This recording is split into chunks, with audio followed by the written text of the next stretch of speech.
नमस्कार. ठरलं तर मग या मालिकेच्या आजच्या भागामध्ये मी तुमचं सर्वांचे अगदी मनःपूर्वक स्वागत करते.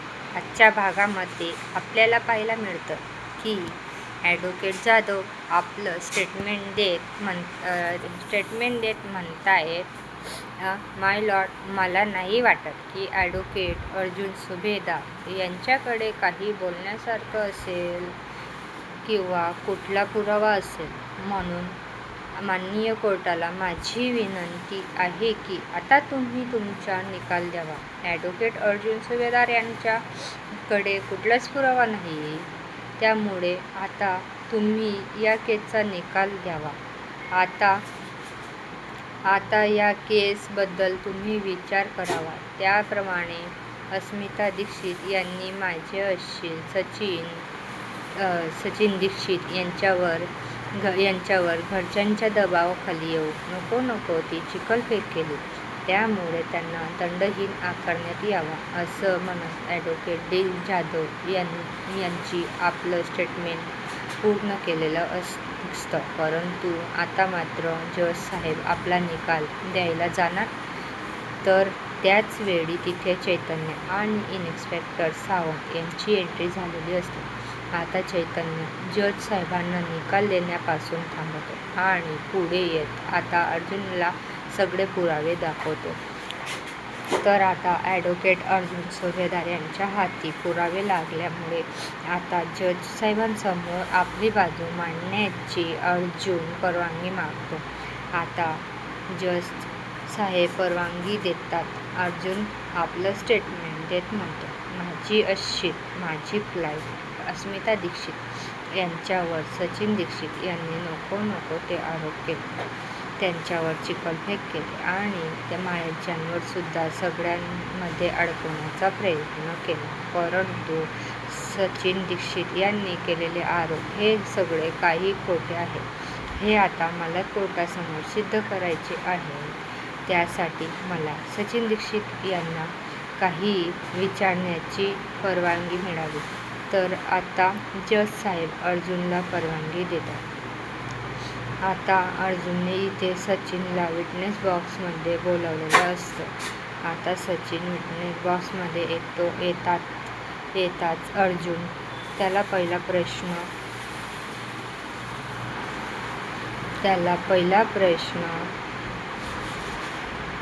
करत म्हणतो, मिस्टर सचिन दीक्षित, मला आता एक सांगा की तुम्ही क्लायंटवर म्हणजेच अस्मिता दीक्षित यांच्यावर पहिला आरोप हाच केला ना की त्यांनी तुमचा संसार नीट सांभाळला नाही? हो ना. तर आता सचिन म्हणतो, हो. अर्जुन म्हणतो, मग मला सांगा, लग्नानंतर काही दिवसांनी तुम्ही कॅनडा निघून गेलात, हे तुम्हाला तुमच्या बायकोने सांगितलं होतं का? तर सचिन म्हणतो, नाही, मला त्यावेळी चांगल्या पगाराची नोकरी मिळाली आणि म्हणूनच मी कॅनडाला निघून गेलो. तर अर्जुन म्हणतो, म्हणजेच याचाच अर्थ ज्यावेळी लग्नानंतर बायकोला नवऱ्याच्या सहवासाची हवा असतो, त्या नवऱ्याचीच गरज असते, त्याचवेळी मात्र तुमच्या बायकोने तुमच्या करिअरचा विचार केला, त्यामुळे त्यावेळी त्यांनी तुम्हाला सपोर्ट केला. हो. तर सचिन म्हणतो, कसला सपोर्ट? अस्मिता माझ्या मागे सतत कटकट करायची, सतत म्हणायची, परत ये, असं म्हणत तिने मला खूप त्रास दिलाय. जगातील सगळ्यात वाईट बायको होती अस्मिता. आता हे ऐकून अस्मितालाही धक्का बसतो. इथे मात्र प्रतापराव आणि कल्पना एकमेकांकडे पाहू लागतात. तर कारण सचिनची ही विकृती हळूहळू सगळ्यांसमोर येऊ लागते. तर आता अर्जुन सचिनला म्हणतो, नवऱ्याला परत ये असं म्हणणारी आणि नवऱ्याची आठवण काढणारी ती जगातील वाईट बायको होती असं तुम्हाला म्हणायचं आहे ना? हो. एवढंच नाही, तर ती जगातील वाईट सूनही होती, हेही तुम्ही कोर्टासमोर दाखवून दिलं. कारण अस्मिता दीक्षित यांनी तुमच्या आईवडिलांच्या वृद्धाश्रमात पाठवलं, बरोबर ना? तर सचिन म्हणतो की हो. अर्जुन आता सचिनला उलट तपासणी करत, त्याला उलट प्रश्न करत म्हणतो, मग त्यावेळी तुम्ही त्यांना थांबवलं का नाही? तर सचिन म्हणतो, कसं थांबवणार होतं, कारण हे तर सगळं अस्मिताने माझ्या नकळतच केलंय. यातील मला काहीच माहिती नव्हतं. जर मला माहीत असतं तर नक्कीच मी माझ्या आईवडिलांना माझ्यासोबत ठेवलं असतं, कारण माझ्या आईवडिलांवर माझं भरपूर प्रेम आहे. माझ्या आईवडिलांवर माझं एवढं प्रेम आहे की मी त्यांचं आयुष्यभर सांभाळूही शकतो, असं म्हणतो. परंतु हे सगळं काही अस्मिता स्वतःहून तिने मला काही विचारलं नाही किंवा याबद्दल मला काहीच कळूसुद्धा दिलं नाही. तर आता अर्जुन सचिनला उलट प्रश्न करत म्हणतो की तुम्ही जर तुमच्या आईवडिलांच्याच घरी राहत होता ना, तरीही तुम्हाला याबद्दल काहीच कळलं नाही, हे कसं शक्य असू शकतं? त्याचाच अर्थ त्यावेळी तुम्ही तुमच्या आईवडिलांसोबत राहत नव्हता, तर त्यावेळी किंवा दुसऱ्या ठिकाणी राहत होता. पॉईंट टू नोटेड मी लॉर्ड, असं म्हणत आता अर्जुन कोर्टासमोर मुद्दा मांडत म्हणतो की जर ही व्यक्ती म्हणत आहे की आपल्या आईवडिलांवर आपलं नितांत प्रेम आहे, तर आपण आईवडिलांना सांभाळू शकतो. त्यांच्या सुनेने वृद्धाश्रमात टाकलंय, परंतु त्याच वेळी आपल्या आईवडिलांचे लक्ष नाही हे मेलाव. आता मला कोर्टासमोर अशा एका व्यक्तीला बोलवण्याची परवानगी मिळावी की जिची साक्ष सगळ्यात महत्त्वाची ठरणार आहे. म्हणजेच निराधार वृद्धाश्रमातील रिसेप्शनिस्ट मिस रुपाली देसाई. आता हे नाव ऐकताच सचिन घाबरून जातो, कारण आता अर्जुनने अस्मितावर सगळे आरोप फेटाळून लावणारे पुरावे आता चैतन्याने त्याच्या हाती दिलेले असतात. आता जज साहेबांनी अर्जुनला परवानगी देताच मिस रुपाली देसाई आता विटनेस बॉक्समध्ये येते. त्यावेळी अर्जुन आता मिस रुपाली यांना सचिनच्या आईवडिलांचा फोटो दाखवत विचारतो की मिस रुपाली यांना तुम्ही ओळखतात का? त्यावेळी रुपाली म्हणते की हो, मी यांना दोघांना ओळखते. हे दीक्षित आहेत, काही दिवसांपूर्वीच आमच्या आश्रमात आले आहेत. अर्जुन म्हणतो, बरं ठीक आहे मग, पण आता मला एक सांगा की यांना आश्रमात घेऊन येणारी व्यक्ती इथे कोर्टात तुला दिसते का? तर रुपाली होकार देत म्हणते की हो, हीच आहे ती व्यक्ती. असं म्हणत आता तिने सचिनकडे बोट दाखवले असता आता मात्र सचिन पूर्णपणे घाबरून जातो.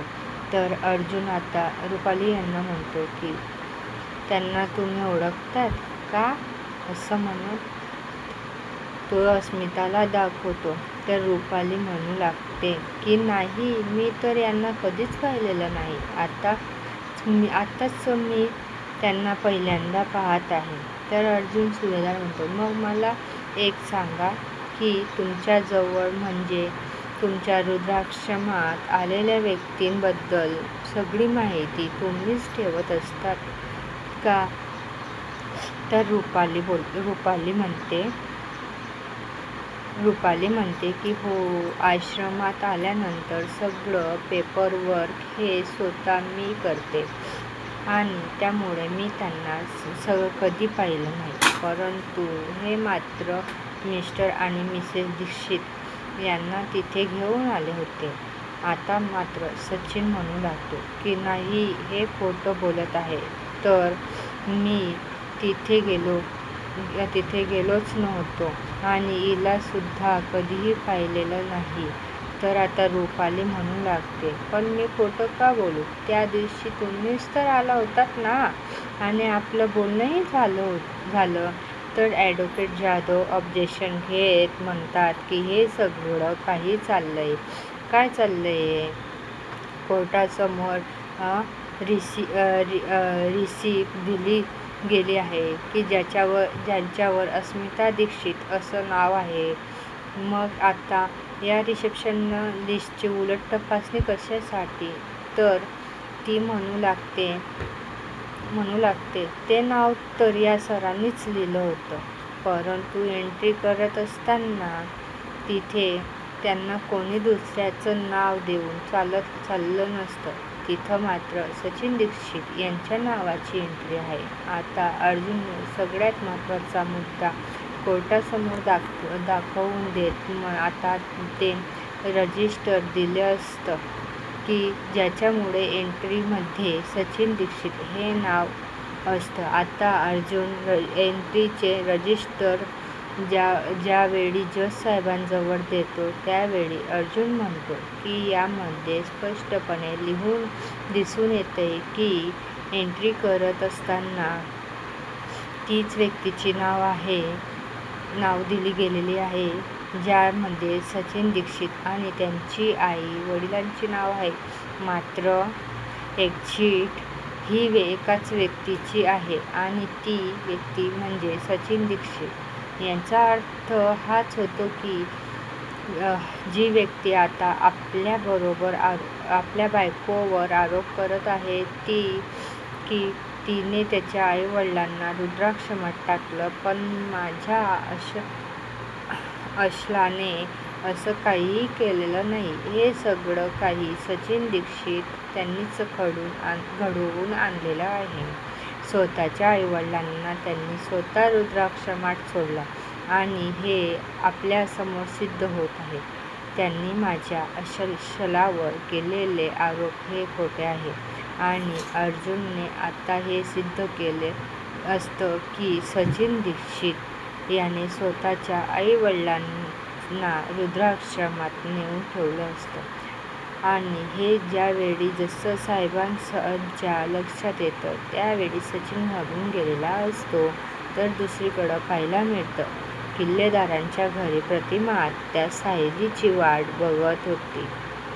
बघत असताना प्रतिमा आत्या म्हणतात, अजून कशी नाही आली सायली? तर सुमन काकू म्हणतात, येईल हो, कारण अर्जुन म्हणाला आहे ना की कोर्टात कामकाज झाल्यानंतर तो घेऊन येईल असं. मग तुम्ही काळजी नको करू, सायली येईल. प्रतिमा आत्या म्हणतात, हो, मला तर सायली कधी येते असं झालंय. मी सायलीसाठी खूप सारी निशिगंधाची फुलं काढून ठेवली, तिला आवडतात ना, आणि दूधवाल्याला सांगितलंय की उद्यापासून जरा जास्तीचं दूध दे. सायलीची मला अगदी मनापासून काळजी घ्यायची आहे, तिला काहीच कमी पडू द्यायचं नाही. त्याच वेळी दरवाजावर एक व्यक्ती येतो आणि म्हणू लागतो, हे किल्लेदारांचंच घर आहे ना? तर प्रतिमा म्हणते, हो, काय काम आहे? तर तुम्हीला कोणी पाठवलं? तर ते म्हणू लागतात, मला ॲडव्होकेट अर्जुन सुभेदार यांनी पाठवलं आहे.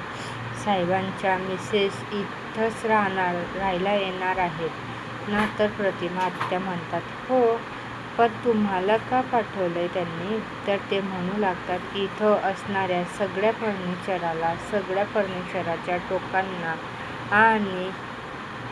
टोकांना त्यांनी सेफ्टी गार्ड बसवायचं सांगितलं आहे. आता हे ऐकून प्रतिमा आत्या त्यांना धक्काच बसतो. प्रतिमा आत्या म्हणतात, सेफ्टी गार्ड? तर ते म्हणतात की हो, साहेबांच्या मिसेसला इथे राहणार आहेत ना, मग त्यांना कुठल्याही फर्निचरचा टोक लागू नये त्यासाठी साहेबांनी हे काम करायला मला सांगितलं आहे. तर प्रतिमा आत्या म्हणतात, बरं, ठीक आहे, या आतमध्ये. ते म्हणू लागतात, या बॉक्समध्ये बॉटल आहे. साहेबांनी मला या बॉटल जागोजागी भरून ठेवायला सांगितले आहे. आणि एवढंच नाही तर बाथरूममध्ये अँटी स्लीप पॅड बसवायला सांगितलं आहे. आता हे ऐकून प्रतिमा आत्यांना हसायलाच येतं. तर ते म्हणू लागतात, मॅडम मी कामाला सुरुवात करू का? तर प्रतिमा आत्या म्हणतात, हो चालेल ना, काही हरकत नाही. आता ते कामालाच निघून जातात. तर प्रतिमा आत्या हसतच सुमन काकूंना म्हणतात, सुमन अगं बघ, अर्जुनला सायलीची किती काळजी आहे. अर्जुन सायलीची इतकी काळजी घेतो जसं काही या जगात तो एकटाच बाबा होणार आहे. सुमन काकू म्हणतात, असू द्या ना, असा नवरा मिळायला भाग्य लागतं. मात्र आता प्रतिमा आत्या त्यांच्या विचारात हरवून जातात. सुमन काकू म्हणतात त्यांना, विचारात काय झालं वहिनी, कोणत्या विचारात हरवून गेल्यात? तर प्रतिमा आत्या म्हणतात, बघ ना सुमन, आज जर तन्वी असती तर, ती आज अर्जुनची बायको असती तर, आणि आज ती सुद्धा गरोदर असती ना, मग एक आई म्हणून मी तिचं किती लाड केले असते, सगळे हट्ट पुरवले असते. असं पूर्ण आजीची सुद्धा हीच इच्छा होती ना, की अर्जुन आणि तन्वीचं लग्न व्हावं. आज तन्वीच्या जागी सायली आहे, पण त्या ठिकाणी तन्वी असती तर अर्जुनने अशीच काळजी घेतली असती ना, मी सुद्धा तिची खूप काळजी घेतली असती. तर सुमन काकू म्हणतात, सायली सुद्धा तुमच्या मुलीसारखीच आहे. तर प्रतिमा आत्या त्या म्हणतात, पण तन्वीची आठवण यायची काही राहत नाही. पण आता काय करणार, आता तर पर्यायच नाही. यात फरमानाच्या काढलाय की तन्वीचा शोध घ्यायचा नाही. मग विषय संपला. प्रतिमा आत्यांना मनाला खूप वाईट वाटतं आणि सुमन काकूही दुःखी होतात. कारण प्रत्येकाला अर्जुनही तन्वीची आठवण येत असते, तिची उणीव भासत असते.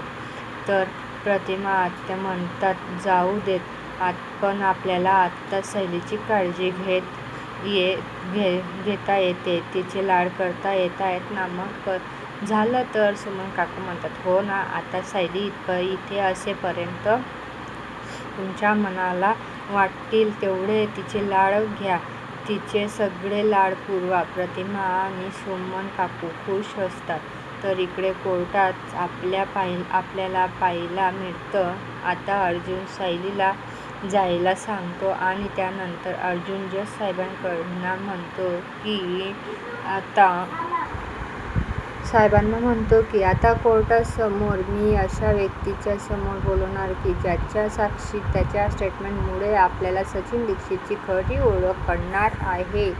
आता जज साहेब परवानगी देतात. अर्जुनने ज्या व्यक्तीला कोर्टात बोलवलेलं असतं त्या व्यक्तीला पाहून सचिनची पायाखालची जमीन सरकते. आता अर्जुनने ज्या व्यक्तीला बोलवलेलं असतं ते विटनेस बॉक्समध्ये येतात. अर्जुनचा पहिला प्रश्न करतो की तुमचं नाव तर ते म्हणतात ना, माझं नाव अक्षय भगारे. तर अर्जुन म्हणतो की तुम्ही ओळखतात का? ते म्हणतात की हो, आता सचिन दीक्षित. अर्जुन म्हणतो, तुम्ही त्यांना कसे काय ओळखतात? आता ते म्हणतात की माझी आणि सचिन दीक्षित यांची ओळख कॅनडामध्ये झाली. मी एक फायनान्सर आहे आणि म्हणूनच सचिन दीक्षित यांनी माझ्याकडून खूप मोठ्या रकमेचे लोन घेतलंय.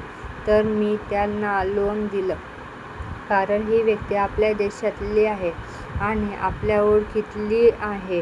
परंतु सचिन दीक्षित यांनी माझी फसवणूक केली.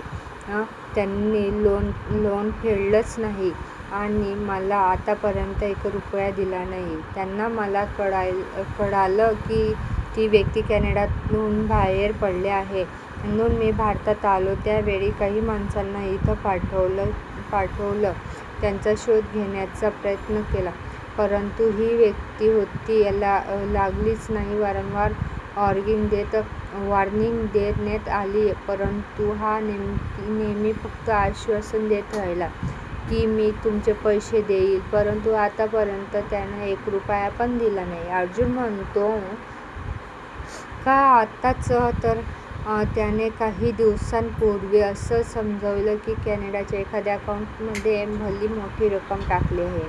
तर ते म्हणतात, कुठल्या तरी दुसरं लोनबद्दल असेल, कारण त्याने कॅनडामध्ये बरीच लोन घेतली आहेत आणि त्यापैकी कुठलंही तरी एक, परंतु माझं मात्र अजूनही पैसे दिलेले नाही.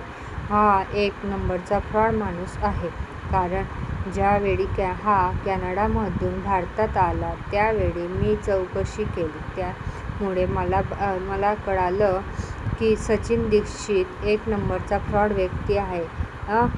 एवढंच काय, तर कॅनडामध्ये असताना त्याने 1-2 मुलींना फसवलं सुद्धा आहे.